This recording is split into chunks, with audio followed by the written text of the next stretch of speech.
All right, let's get right into it. Today, we're unpacking a story that sounds like it was ripped straight from a Hollywood spy thriller. But nope, it's very, very real.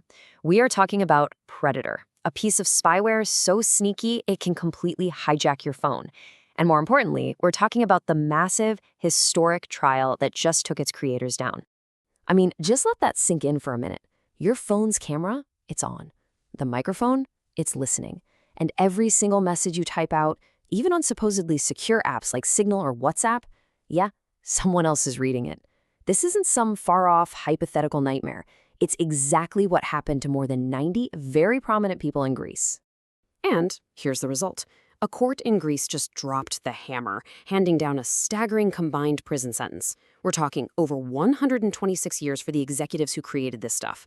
A sentence like that? Well, it's way more than a slap on the wrist. It's a huge turning point, the exact moment the entire private spy industry has been absolutely dreading. So let's really dig into what makes this verdict so historic.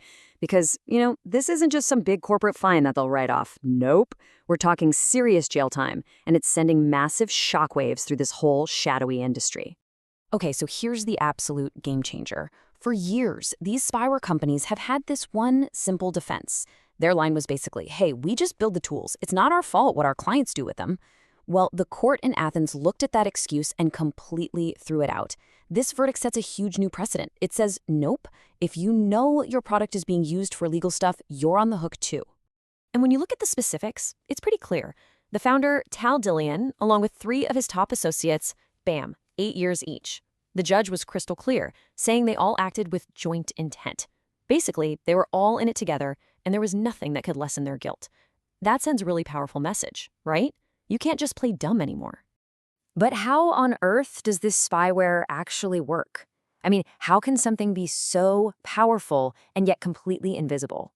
Let's peel back the layers and look at the tech that makes Predator tick. The real secret sauce here is something called a zero-click exploit. You know how we've all been trained for years? Don't click on weird links. Don't open strange attachments.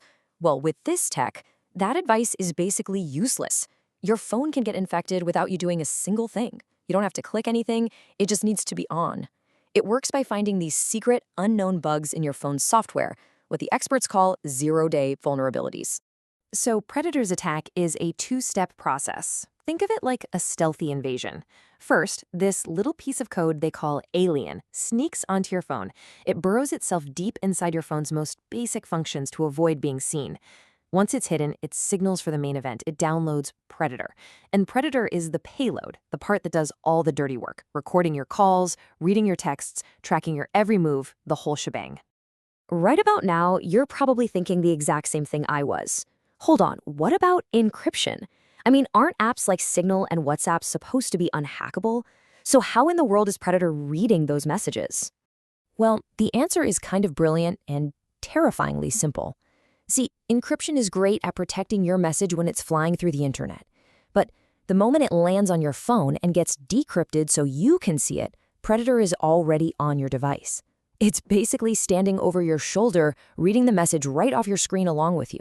It doesn't break the encryption, it just sidesteps it entirely by compromising the phone itself.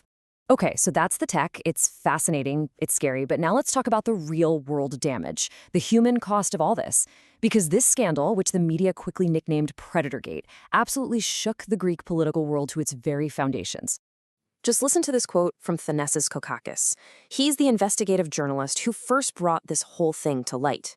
He was the first known victim in Europe, and what he said just says it all. Can you even imagine that feeling?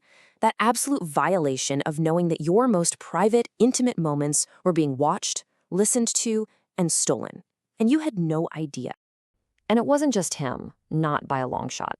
The target list was, well, it was breathtakingly audacious. We're talking about the leader of a major opposition party. We're talking about government ministers, senior military officials, even prosecutors and lawyers. Basically, if you were anyone who could pose a challenge or held important secrets, you were a potential target. And just when you think the story can't get any more disturbing, it does. A lot of these victims were under what's being called dual-track surveillance. Okay, what does that mean? It means the official Greek intelligence service was legally monitoring them, while at the exact same time, they were being spied on illegally by Predator. I mean, come on. That points to some pretty serious coordination between the government and this private company. So it's time to zoom out a bit. Because as big as this story is in Greece, this isn't just a Greek problem. Intellexa is just one player in a huge, shadowy global industry that's worth an estimated $12 billion a year. That's billion with a B. You've almost certainly heard of the biggest name in this game, NSO Group, and their notorious spyware Pegasus. Well, Intellexa and Predator are right up there with them. These companies and others like them operate in this murky legal gray zone, essentially selling digital weapons to whoever is willing to pay the price. So, who's buying? Well, if you look at Intellexa's client list, it seems like they had pretty much no red lines at all. They sold Predator to Sudan's Rapid Support Forces, a paramilitary group that's been accused of acts that have the hallmarks of genocide. And that's not all. The list includes other repressive regimes in places like Egypt, Vietnam, and many others. And what's really wild is that even the U.S. position on all this has been, well, confusing and contradictory, to put it mildly. So the Biden administration slaps sanctions on Intellexa's founder, but then, just 2 months later, their spyware pops up in Angola, totally dodging those sanctions. And then the Trump administration lifts sanctions on one of the other co-founders. It's a mess. And it just proves that simply sanctioning these guys isn't going to be enough to shut them down. You know, all of this leads to a pretty terrifying question for all of us. Is real privacy now just a luxury, something only the super rich or powerful can hope to have? So let's talk about where this is all going and what, if anything, we can actually do to protect ourselves. All right, so experts are looking into their crystal balls, and they see a few ways this could go. The most likely path? These companies just pack up and move to safe havens, countries with weak laws where they can keep doing their thing. On the other hand, there's a more hopeful path, where this big Greek verdict is actually the beginning of the end for this free-for-all. And then there's a third, kind of scary option. Governments might just decide to cut out the middleman and start building these weapons themselves. This brings up a huge debate. Should we be treating spyware like we treat missiles and tanks? Should it be regulated like weapons? The pro side says absolutely. It would help stop sales to the worst regimes and make these companies accountable. But the anti-argument is also pretty strong. For one, it's way harder to control a piece of software than a tank. And here's the kicker. A lot of Western democracies are customers too. That's a massive conflict of interest. So what about you and me? What can we do? Well, for people who might be high-risk targets, think journalists or activists, the advice is pretty specific. Use features like Apple's lockdown mode. That's a big one. Always keep your software up to date.